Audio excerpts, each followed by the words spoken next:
গ্রীষ্মের প্রচণ্ড দাবদাহতে শীতল করার জন্য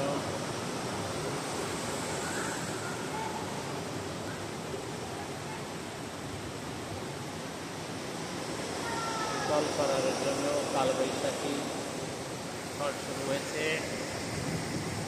বর্ধমানের 301 রানের প্রত্যুত্তরে হাওড়া 223 রান 3 উইকেট। আজ যে অবস্থা, হয়তো খেলা হবে না, ম্যাচও অমীমাংসিত থাকতে পারে।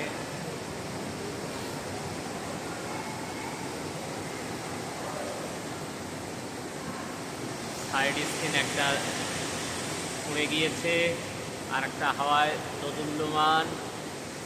এদিকেটা ভেঙে পড়েছে।